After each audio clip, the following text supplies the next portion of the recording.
We learned something really valuable tonight. Jen's going to tell you. We learned the only thing you need to survive in your marriage. I mean, thrive in your marriage. Oh, I mean, and it's big. It is big. Yeah. Tonight we sat down with Dr. Jessica Griffin from Lifetime's Married at First Sight. She's awesome. She has a brand new book that just came out with Dr. Pepper Schwartz, and she tells us everything we need to know. So before we get into the episode, if you are watching us on YouTube, please make sure to go to your favorite podcast platform and follow us. Rate, review if you feel so inclined. If you're listening on your favorite podcast platform, please check us out on YouTube, youtube.com/Hi, my name is Mom, and follow, rate, review, subscribe, whatever you can do. Do all that. Follow at Hi, my name is Mom official on socials. Let's get into the episode. This is Hi, my name is Mom, a podcast about motherhood. Here are your hosts, Jen, Corri, and Kayla.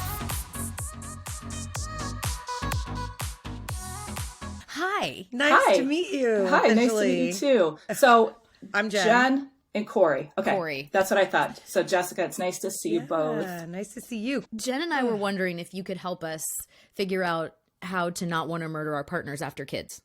Oh, yeah. I'm not saying I'm contemplating murder because I realize that you would have to divulge that information.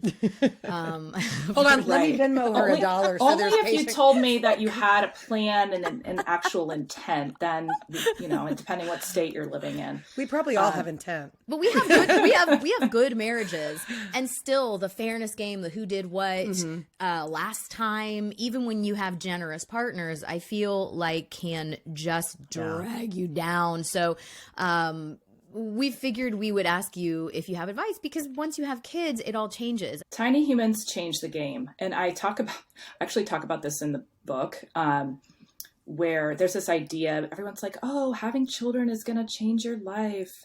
And, all the positive things that go into having kids. And what I say to people, and I experience this myself personally, it's not that having kids changes your life. It's that your life is over. The life that you had, your life is over. The life that you knew is done. It is over. You have a new life now. You have a new talk life about now. Resetting expectations. Yeah. There you go, everyone. It was nice having you on, Dr. Jessica. Shortest podcast in history. Shortest podcast. Your life is over. Good luck with that. Now you know. You're welcome. Now you know. So, but the idea is that if you have that mindset that life that I had before with my partner is now over and we have a new life. And it doesn't mean that it is worse than the one we had before, but unless there's some conversation around and an opportunity to sort of mourn the life you had before, which had all that spontaneity, which had, you could stay up late if you wanted to and do things that were just for you or for the two of you, that's now done. And life looks different now. And it doesn't mean that the new life you have isn't better than before and more fulfilling, but there has to be a conversation at some point or understanding that life that you had before is no longer. So this is maybe a really good time to introduce the fact that you just had a book come out. And even though we're recording this the day your book is released, I think, right? It Today? is. It It'll is. actually This is air launch 2 day. weeks later, but congratulations. You had a lot to celebrate last weekend. I have had a lot to celebrate. Yes, a lot to celebrate. Yeah, Pepper and I, Pepper Schwartz, Dr. Pepper, as folks may know her from Married at First Sight, and I wrote a book called Relationship RX, which is prescriptions for lasting love and deeper connection. But the idea is that this came to be over a couple of late nights over wine or coffee in the mornings, and where we've been talking about, one of my favorite things to do or favorite parts about television when I was doing television was having the platform to reach people who aren't going to normally see a therapist, who aren't going to try to even call up somebody to get input on their relationship. But I would hear from people over social media or email saying, hey, I tried the thing you suggested and it totally helped. And so we thought, wouldn't it be great if we could come up with a book or something like it where we could share what we know works,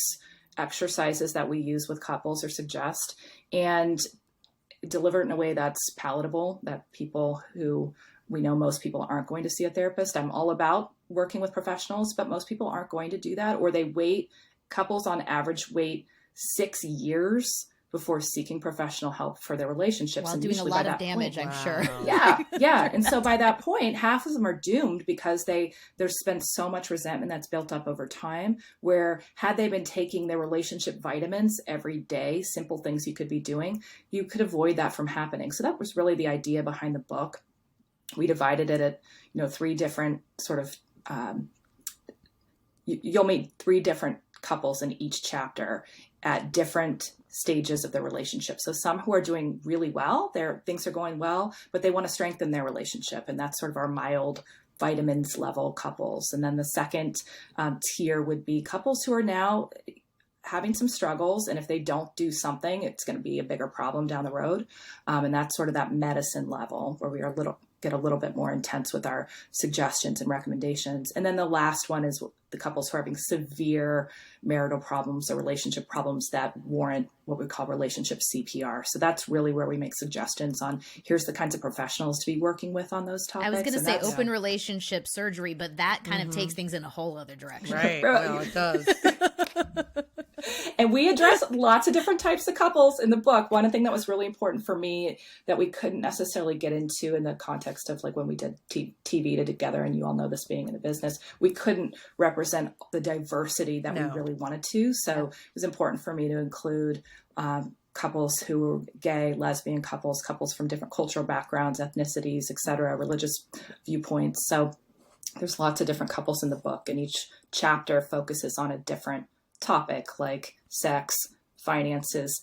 There's a chapter on children and parenting, household responsibilities, sort of the biggies that come up when we're having relationship stuff. Okay. Well, I have a question. Can I just dive in and ask? Yeah. All right. Okay. So here's the thing. So I'm a huge fan of therapy. I was raised by a woman whose motto was every mom's job is to give her children something to go to therapy for. So I love therapy. Adrian and I have been in therapy since, before we even got engaged in different states. We've That's had great. Great therapists.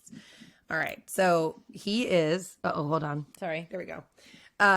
He's now sober. Thank God. I love that he doesn't drink, and his emotions and his emotional health have totally shifted, which is to be expected, right? Right. So Adrian now has a love Adrian's language. your husband. It's my husband. Okay. Now has a love language that I don't understand. His love language is now physical touch, whereas before it never was. He never wanted me close enough. Previous love he never language? wanted me close enough to be able to tell if he'd been drinking or if there was something going on. So his whole love language has changed. I'm not a physical touch person. What am I going to do? I don't know. I'm just going to snuggle you right up. And you will stay there. I do this. I walk in and I'm like, hi. And I am a physical touch love I language know. person. So. Can your love language change, or can it be sort of like masked? Is that a thing for spouses? Oh, I think so, for sure. I think, your love language can change over time. I love the concept of love languages because it helps to open the conversation with your partner about how you feel loved and how you feel appreciated. I think sometimes it puts us in a box because, for example, I am all the love languages. I want all of it. I want the physical touch. That. I want the words. I want the presence. I want the, but it can look different from partner to partner. What I love about love languages, though, is that it opens up the conversation. So how can you feel loved and appreciated? And sometimes just having the conversation about it can open up the door to getting what you need in your relationship. And so love languages gives you sort of that framework or template to talk about it. I think, though, like your physical touch, that can change over time too. You may have even noticed hormones can play a role in that. Like, I don't know if you had this experience in any of your pregnancies, but there were times where I'd be like, get the hell away from me. Do not touch me. Don't come near me. And then I had a pregnancy where I'm like, I just wanted this person close all the time. Don't leave my side. Hormones can play a role. Yep. Aging can play a role. Of course, if alcohol has been an issue or substances, that can mask a lot of things. It's just can sort of numb everything. So you're not really sure what you need, if that makes sense. But they can change over time. Yeah, and you just can as have, a piece by the of way, information, more than one. because knowing you guys, so he lost a significant amount of weight. So part of that is probably like he wants you to touch his hot bod. He's like, he does. Before, when you've got a little muffin top and someone puts their hand around your waist and you're like, I just am self-conscious of that little bit of whatever you're feeling. It's so true. That's probably changed for him too. I think it has. We did an experiment last February. We've talked about this on the podcast. We were like, let's have sex every day for a week. And let's just see what happens to our relationship. And a week turned into a month, and a month turned into a year.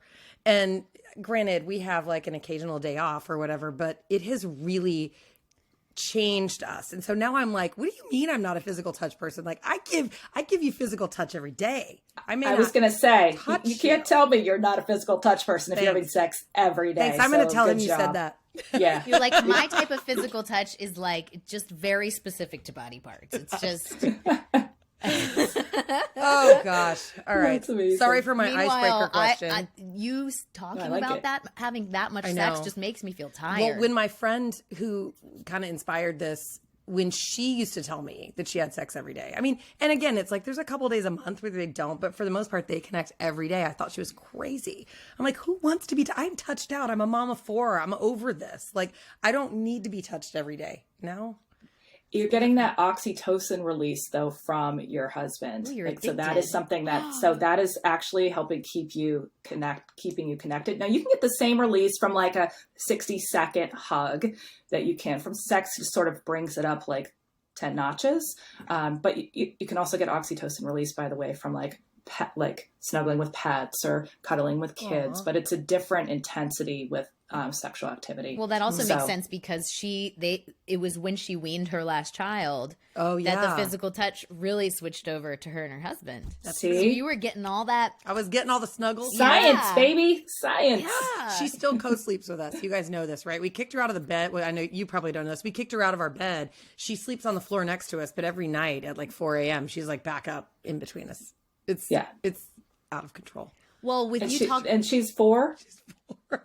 She like cuddles. It's like this. Oh, it's so cute. No, Judge, my 9-year-old will still show up in the middle of the night. So it's just, and I'm all about it.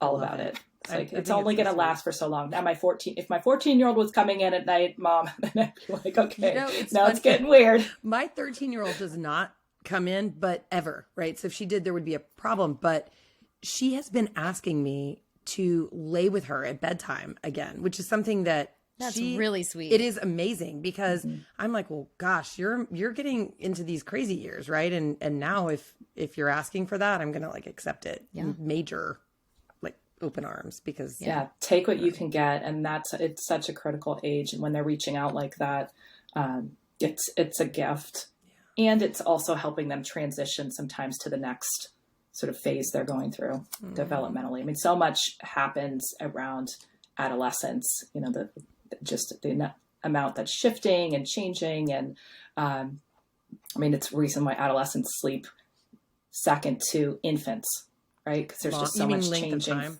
Oh, yeah, exactly. Yeah, they need that much sleep. And so because there's so much changing physically, there's also so much changing psychologically. And so sometimes just like seeking mom's comfort is going to sort of settle her system to help her sort of navigate to that next transition. That makes me so happy. That's awesome. Oh my God. What do you find with, you talked about how you have a whole chapter dedicated to couples with kids. Yeah. What do you find? Because, those early years with kids are so busy that I can imagine many people don't find the time to seek out therapy because life just feels like it gets full so quickly. Time is just all of a sudden a thing that you can't find. Yeah. Including time with your partner. What do you find with the couples you've worked with? Is there one instigating thing between couples with kids that sends them to therapy or that you find to be a consistent issue when couples have kids? I mean, this is going to sound like a total therapist cop-out, but it's true. Communication, it's the number one thing. So nothing's going to be 50-50. There's going to be a parent who's doing the lion's share of the work. Both of you are going to be, having young children, it's a struggle of, am I going to take a shower today? Never mind, like call up the therapist or prioritize date night. It's really about talking to each other about it, being open. even if you need to have some sort of code word, like I'm going to lose my shit. Oh, I can't swear on this. Yeah, You can say okay. whatever you want. So you need to have some sort of code word where you're like right at that point, and you need your partner to come in, step in, give you a break. But I think communication is key. And then the prioritization of time and what that looks like. Ideally, you're having a date night every week. That doesn't mean that you're going out to dinner every week. It may mean that you're putting the kids to bed, a half an hour early so that you can have a time to connect and order takeout or break out whatever your game the two of you like to play or whatever your thing is. Prioritizing at least once a week doing that, which is very hard for couples with new kids, especially first time parents. Find that I have to do a lot of coaching around that it really is actually good for your kids to have that someone else watch them so the two of you can prioritize each other. It's easier said than done. I made mistakes myself in that department because it's all about the kid. Then weeks go by and then months go by and then you're like, who the hell are you? And how did we end up here? Yeah. And if you don't do that, the risk is you're not going to recognize your partner and you're not going to recognize yourself when you finally come up for air. Which isn't great for the kids either. No. I'm a big believer in what you just said. And I usually encourage friends who are first-time moms because it can be heart-wrenching when you first leave your kid with a sitter and all of a sudden the mom guilt sets in. Mm-hmm. But I also feel like it's important for kids to see that. But you said something about 50-50. And I feel like sometimes that idea in and of itself can create problems where it's like the fairness game, the tit for tat, and then one or the other partner martyring themselves, but then feeling resentment over it. And those day-to-day chores, we were laughing over a post that you did recently. It was really funny. What it was about it was the washing the dishes is like the biggest chore thing. It's the best foreplay. But I feel like the 50-50 thing can almost get us in trouble where it's like, I did this last time and you did this, and the keeping score. Yeah. We have an entire chapter just on household responsibilities. And then there's another one on unmet expectations, because it's really what the expectation is. And if you have the idea that it's got to be divided 50-50, you're already shooting yourself in the foot. Yeah. It's never going to be 50-50. And as far as we've gotten in our society about things like gender equity, all the research on household responsibilities and dividing tasks still, even when women are both fully employed, both people are working, women still have the lion's share of the work. I don't know if this is true, but I have read in several places that everyone overestimates how much they're doing, but men vastly overestimate. Vastly. That's 100% true. So people will overestimate it, but men like tenfold, overestimate so much. I don't know. And, I still can't get around that. It's something to get with a Napoleon complex, but it's not. I still struggle with this whole issue of like the hamper's right here. My kids do the same thing. The hamper's here. Why is it that the clothes are literally next to the hamper on the floor? Like you had to actually intentionally put those by the hamper and not in the hamper. How is this a thing? And who do you think puts those clothes in the hamper? How does that happen? Or the dish that's on the counter, but not in the dishwasher. How do you think it gets from there into the dishwasher? So I think part of it is one, changing your expectation around it. Two, again, back to my theme around communication, talking about it. We actually get into some practical tools that we use to help couples talk about household responsibilities. And some sound mundane, but the idea is that list out everything that you do inside and outside of your house. Ooh, I love that. And you write every single thing down. They write their list, and then you combine lists, and then you go through each one. It sounds boring, and it might be, so open a bottle of wine when you do this.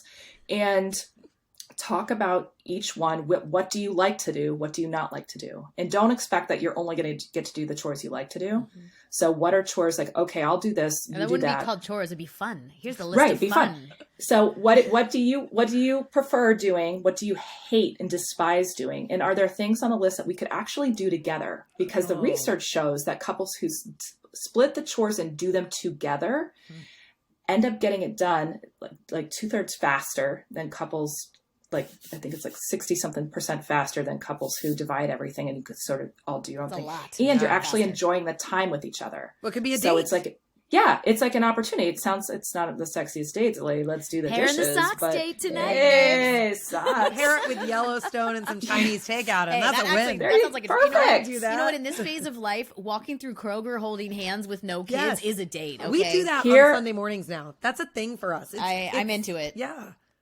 Okay, so I talked on my post about dishes. So it's actually women that find that like that's related to the greatest increase in activities in the bedroom.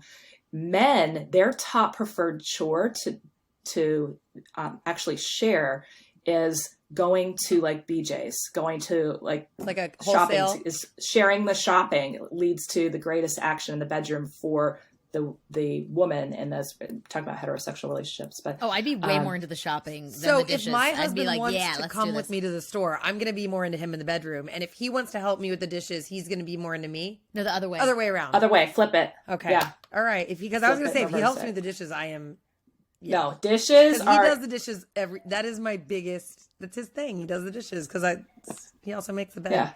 And if he's they're good down now. there doing the dishes, it's fine. It's worth it.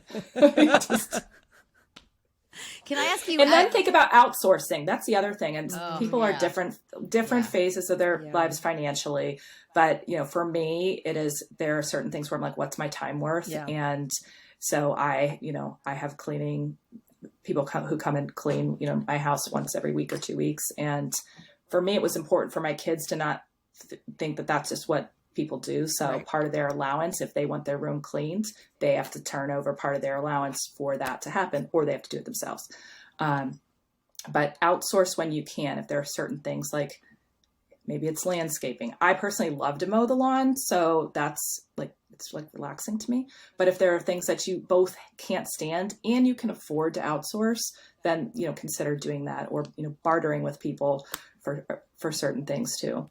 What about when and I know this circles back to communication, but I always think it's interesting to hear different partners' perspective on what, we were jokingly like, how do you not want to kill your partner sometimes when they're doing X, Y, and Z? Why are you chewing? I know you just unloaded the dishwasher, but you're chewing so loudly next to me. Those little things that are not a big deal and can even be endearing when you're dating, that all of a sudden you're like, "Dah!" So is there a thing that is like consistently gets you where it just makes you be like, I'm gonna kill you right now with Adrian? Are you asking me that? Oh, gosh. Yeah, what's the thing that You guys ready for I this? asked this not because I Yeah. want to fire you up, but I wanna because I hear think this. we have such a great resource for diffusing that.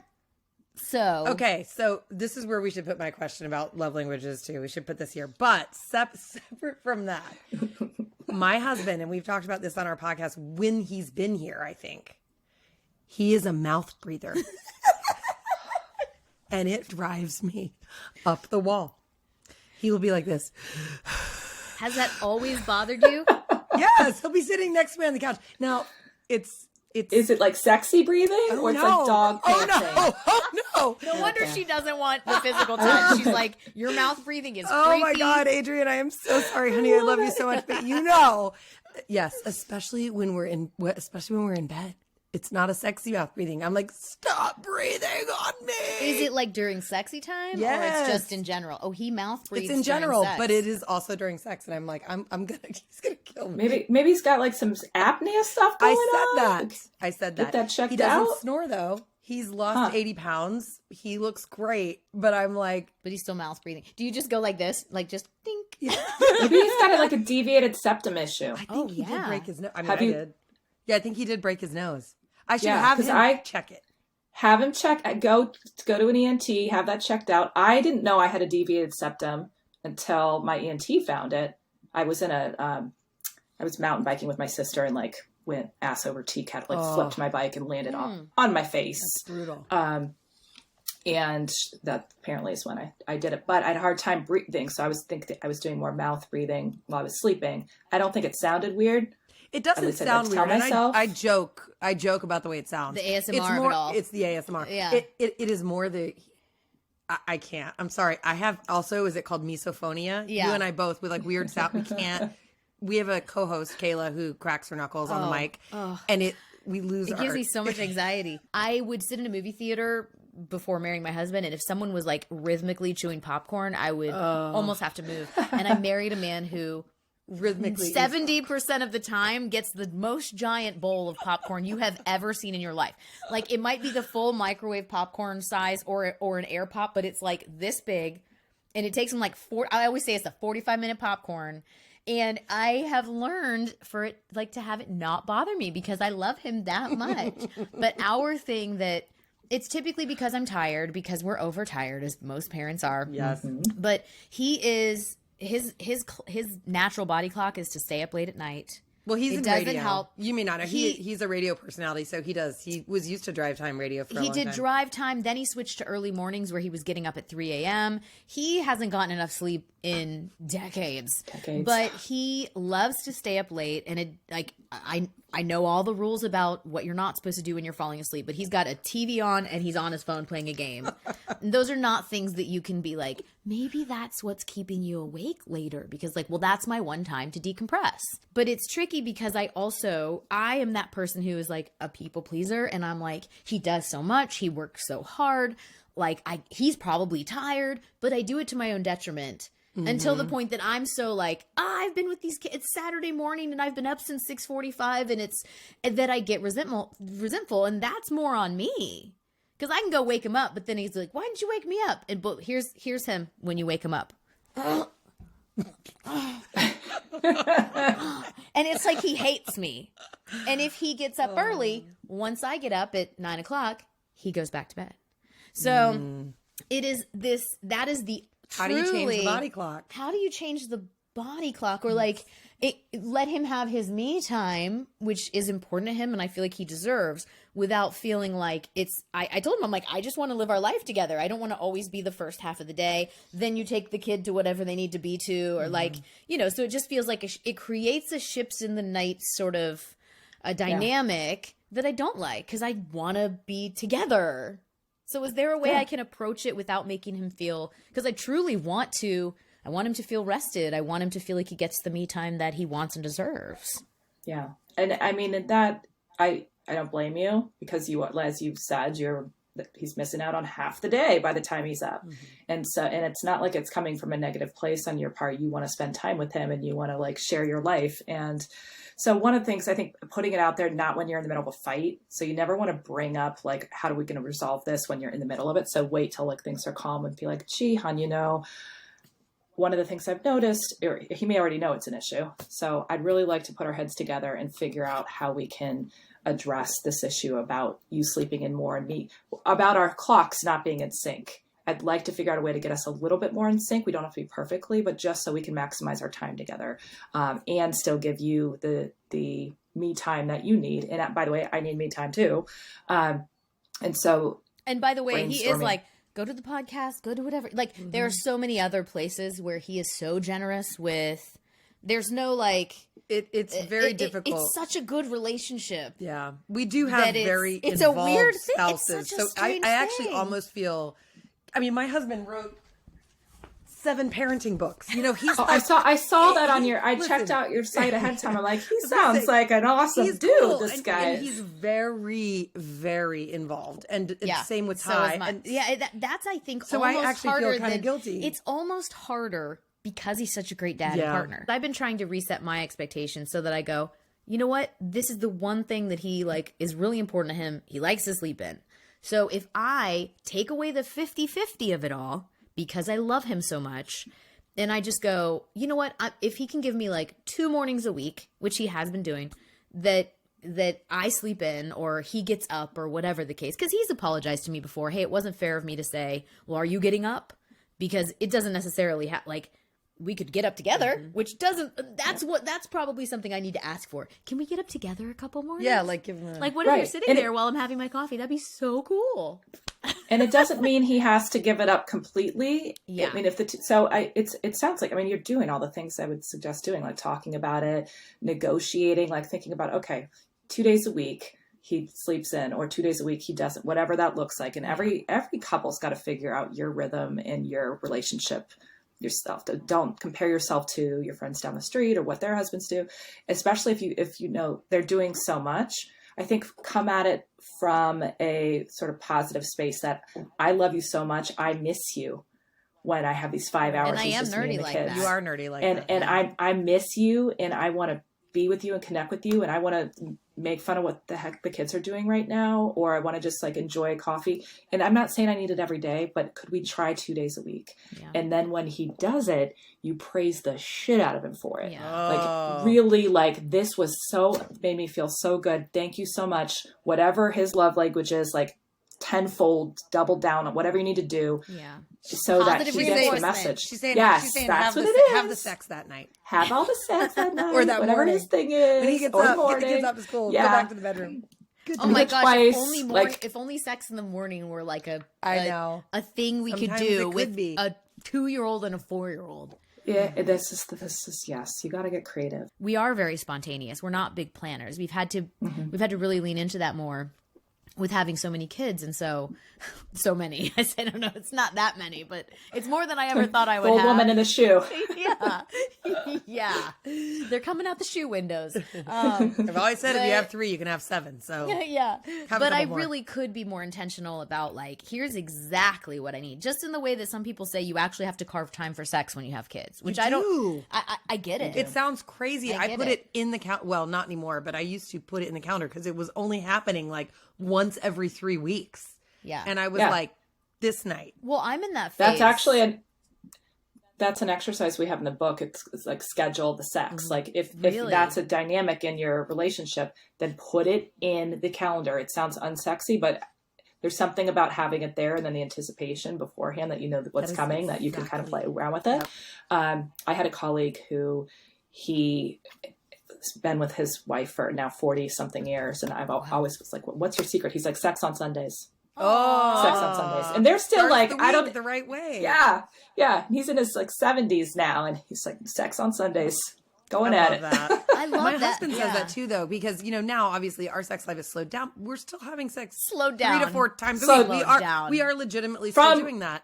Daily. Yeah, yeah. multiple times I daily. couldn't sustain that. Okay, but several times a week is a lot now. And but what's funny is he's like, if you just tell me in the morning, like, hey, I'm feeling like maybe I'm gonna want to have some sex tonight. He's like, I look forward to that all day long, and I'm like, still.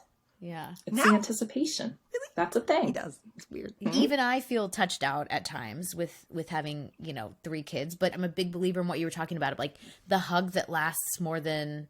Isn't there like there's a certain number of seconds? I think 60 seconds is like well, the- see, Yeah, that it's can actually feel it's long. more than 20 seconds. It's Okay. more than 20 seconds, but Okay. we just throw Triple 60 it. seconds Let's on. That's a triple long it. a 1-minute yeah. hug. Yeah. Adrian I'm an would love overachiever. that. And you can just count down in your head and you're like, okay, this can be over in 58 seconds, 57. It's funny. That's what I never mind. I was getting Why ready. do I love you so much right now? With you working in the industry that you do, are there things that are your go-tos that you're like, here's what I fall back on when I feel like I'm missing that connection? Yeah, I sure do. For me, it's going back to the date night is really important. And so I know if I'm feeling disconnected, I'll schedule it and say, hey, and when my kids go with their dad, we have this sort of ritual where we'll go on a date night, no matter what the date. It could be Monday night, it could be Wednesday, it could be Friday, whatever. And we'll go out and do something, grab sushi, whatever, go for a hike, whatever that looks like. Was last week I scheduled pedicure, so I'm like, you're going that's with awesome. me. That's fun. Yeah, but I'll schedule something. And things. My life has been so crazy for me with we have the book coming out. I had my brother and his wife and 3 kids living in my basement for the last 6 months. Like we've just had so much stuff going on. I run a trauma center for kids that's statewide in Massachusetts. That's my day job. So I've just been so busy. And at the end of the day, I'm like exhausted, but as you know, when you're busy, you can then start to feel disconnected. So for me, it's you've got to have at least one night a week that's just for the 2 of you. And when I'm feeling disconnected, I'll do more of that. He needs his like me time in the morning. We learned that in our relationship. I try to do like let's do an early morning hike. And when we went to do that, it was like the worst hike I've ever been on. He's like, why are you walking? He's like, why are you walking so fast? I'm like, I'm not walking fast. I'm literally like drinking my coffee, and it's the morning, and we went at like 6 or 7 in the morning, and he's like, it's too early to be going. He's like grumpy the whole time. I'm like, you do Spartans. How is this too fast? We're literally walking through the woods. But we joke about it now because it's for him. He needs that sort of hour in the morning. He's a morning person, but he also needs his me time in the morning, and so we've had to sort of negotiate that over time. So I do that. What are the other things? I think exercise and like either prioritizing both of us working out or even going to the gym together, working out together is a go-to for me. I think it helps relieve stress. It helps with, physical activities in the bedroom later on if you're feeling better about yourself. And we also like cooking together. He is terrible at cooking, but he's a really great sous chef. He's so good at chopping. He can take so direction hot. well. Oh, that's actually he awesome. looks so hot, like chopping I would freaking take that vegetables. over the actual cooking any day. That's why Can you I hate please cooking. look at my Instagram. I put up a thing. So my husband made Kayla some Her apple husband's pies an amazing cook. when she was down for the count 2 weeks ago, and man, he was chopping, and I just was like way in the bedroom. Taking a video of him in the kitchen just chopping apples. It was the hottest thing I've seen in a long time. I think that's such an interesting thing to be like, what's the hottest thing your husband does? It is. the sous I have a chefing. video. This is not for public consumption, but I have a video of him standing there shirtless, chopping vegetables for a salad, and I'm like, "This is Oh my god, I love it." and he's like, I don't even. There's just something about this.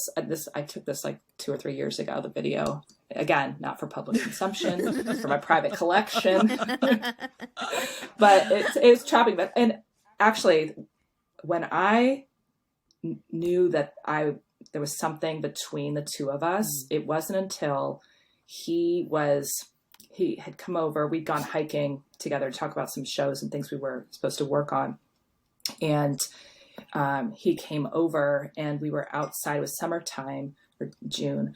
And he was, at the time, my 9-year-old was 4.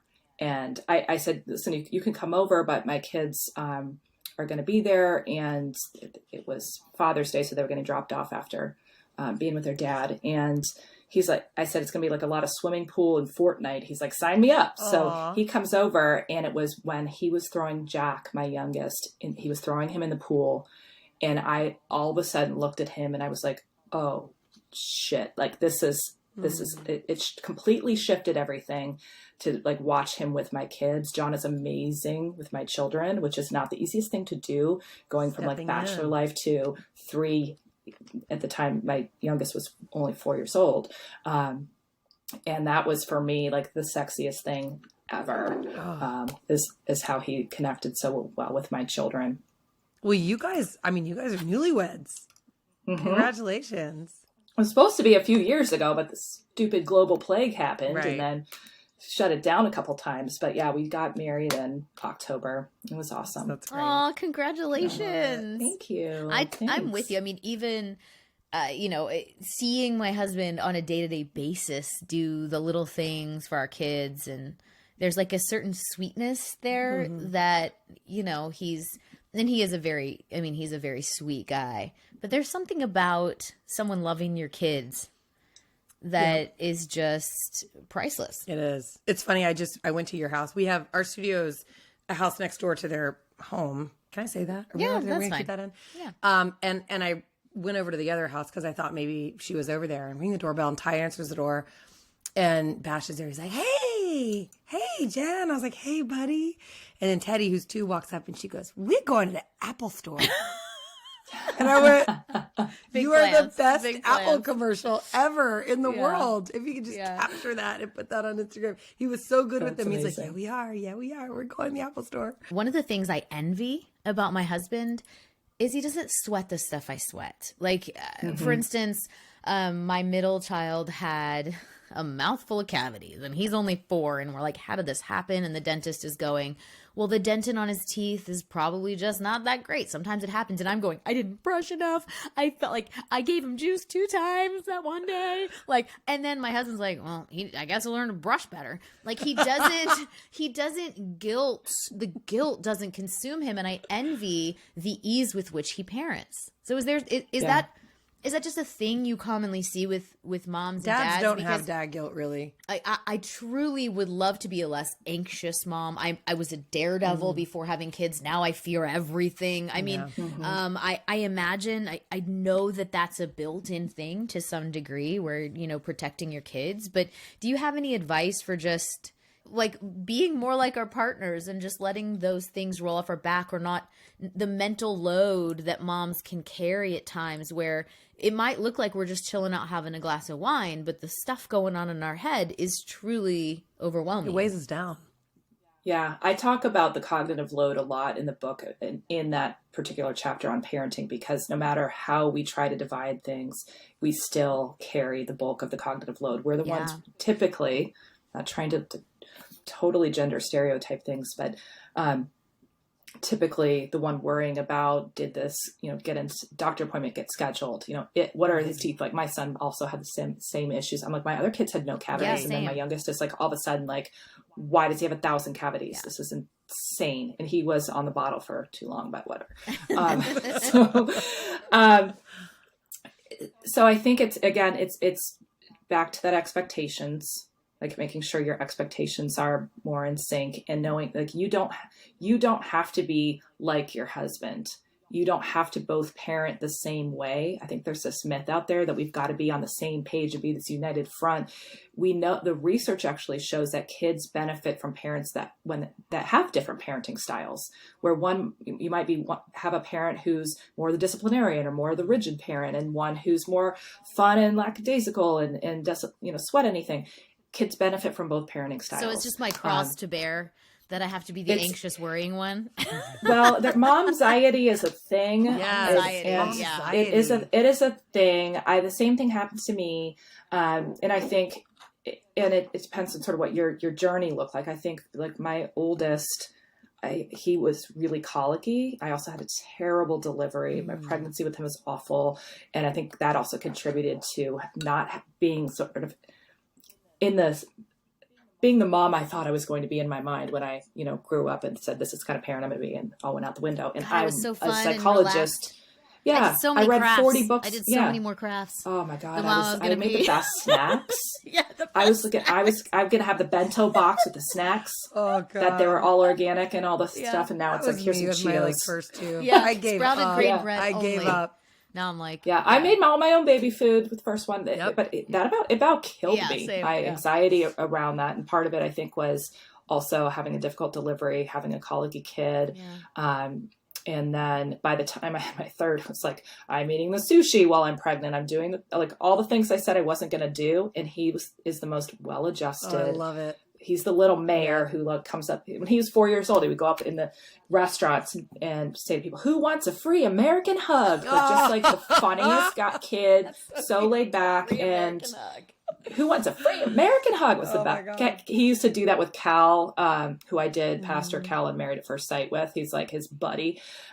We were filming in St. Lucia at the time, and I took my kids with me, and he was like, "Who wants a free American hug?" That's adorable. Cal's like, "Who is this kid?" That is probably the best reason to try to be a less anxious person. I mean, I try to hide it from my You've kids, said this though for years. You're like, I'm a great mom of one, a pretty good mom of two, and an okay mom of three. And I feel like she's dead on. It just gets a little bit worse with each one. Yeah. Oh, now it's my 9-year-old is always left out because he wants to do things that the little ones will mess up. They'll mess up his Legos, his coloring, his whatever. Yep. So he's by himself all the time because I can't leave the little ones on their own.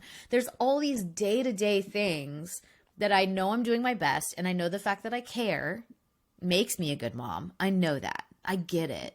And then I also just really want to be more like my husband sometimes. So let me ask you a question. Out of all of the chapters and out of all the research you and Dr. Pepper did, what is the number one thing that's the most stressful in a marriage? Is there one? Or do you not want to give that away? Do you want to say read the book? No. Because that's an okay answer too. No, it's okay. You'll have to read the book. No, I'll tell you. I mean, our first chapter is one that a lot of relationship books you're going to look at, and they'll talk about trust and intimacy and those things. And we do that. We have chapters devoted to those. The first one is actually fear of change. And I think this is a critical component in relationships where you have this idea, and many couples have this idea that I shouldn't have to change who I am for somebody else. And it is a myth that can get in the way of your happiness, because we all, like, we're human beings are supposed to evolve over time. You don't have to be the same. Good Lord, I'm glad I'm not the same person I was at 25 versus 45, right? But I think in a relationship, it's like, well, why should I have to be the one to change? Why should I have? And so we get into that quite a bit in the book around this fear of change. Couples are going to have your conflicts over finances, over kids, over sex, over household responsibilities. Yes, those are all going to be areas where you might struggle, but it's really about being resistant to changing the way I might do something, or trying something new, or even being open to negotiating. So what you're saying is I have to become a physical touch person. Just bring it. You can, and that doesn't mean, Jen, that you have to be like Miss Snuggie Bear 24/7. Like, you could, like, just trying it out. Okay. Maybe do an experiment for yourself and don't tell him. Okay. Do an experiment and do like 3 minutes a day, maybe a couple different points. You come up with a strategy that makes sense for you, but like maybe it's a minute 3 times a day where you intentionally seek him out and see what happens. See if you notice any other changes. Don't tell him you're doing it. Give it like 1 to 2 weeks and see if you notice a difference. Okay. And then tell me if you notice something. I like that. Well, as a physical touch person, I can tell you that the smallest things make a difference. Like him setting his hand on the small of my back. When doing anything. He says that too. If I am like having a night where I don't know, I just couldn't sleep well or whatever, if he just puts a hand on me, it is the tiniest things. The other thing, and I talk about this in the book too, to keep in mind that there are certain attachment styles that really need more physical affection and need that reassurance to sort of settle your system. So if you have a more anxious attachment style, you are going to be a person who craves and needs more reassurance from your partner in the form of physical affection. It'll settle the system down. It's less likely to have this sort of worrying and like spinning and spiraling in your mind. Settle the system. It'll stop all that. That's exactly what it does for me. It's like on every It's a nervous level. system thing. Yeah. It's a nervous system thing. And for some people, they're just hardwired to need more of that. And it doesn't mean there's anything wrong with them. It doesn't mean there's anything wrong with you. It just means that that's what you need more of. And so making sure that you're voicing what you need and getting it. That makes so much sense. I'm like, hey, will you come over here and settle my nervous system for me, babe? Please, just call me. Yeah, it is. That's so crazy. Just a little. All right, if we could just go around and give people oxytocin nasal spray, maybe we could solve some problems. But we can't do that. We could probably fix that pretty quickly. Well, at least what they can do though is get your book. Read your book. Can you give us a plug for your book? Tell us the title and where to find you on socials. Totally and all of that. will give you. Yes, I will give you a plug for the book. I will send you both a copy. So it's called Relationship RX: Prescriptions for Lasting Love and Deeper Connection. It is on Amazon, Barnes and Noble, all your major booksellers. I can probably. I don't know if you guys can link to anything on when you put it out, but I can put a code out for a discount for your listeners to get 30% off. And my social media handles are probably the one I use the most is Instagram. So it's Dr. Jessica Griffin. That's my Instagram handle. And then Twitter, I don't use as much, is at the Dr. Jessica. So the Dr. Jessica. Well, we're mostly on IG too. Yeah. So we'd love to share your link and share a code with our listeners so they can go grab your book. And we also, I feel like we've got to keep her posted now on. I want some updates on my experiment. I need all the tea on my experiment. Yeah, I'll do it. I want to know about this. Well, the other day we were laying down and it was one of the nights we did not have sex. And I was on my period. I was like, you know what? I'm just, off. I love flex discs, but I'm like, it's a night off, right? So he had sort of turned over to go to sleep and and I kind of just reached over and I was doing this. I was gonna touch you. See, that's so nice. Because My it's- nervous system feels so happy I'm right now. supposed to be touching you, right? And he's like, Jen, you do not have to do that. It feels very forced. But he knew what you were doing. That's so I'm like, funny. I'm trying. Yeah. I'm trying here. I'm trying. That's all right. But even if he sees you trying, that's huge too. Okay, No, so if he knows we're you're- gonna see what happens. Okay, here. so We're gonna try this to out. the Yeah. partners, wash the dishes, and to us, go shopping, do 60-second hugs, and communicate. Mm-hmm. And then Communicate. praise. Write down all those chores. Doggy treats. Write down. write them all down, doggy treats, and go get Dr. Jessica's book. There you love go. it. I want to hear how it goes. Okay, we'll we'll keep you keep you up to posted. date. So you got to update me. Okay. Thanks, Jessica. Bye. Bye. The Hi, My Name is Mom studio is brought to you by the Yard Sale Store. Check them out at yardsalestore.com and on socials at Yard Sale USA.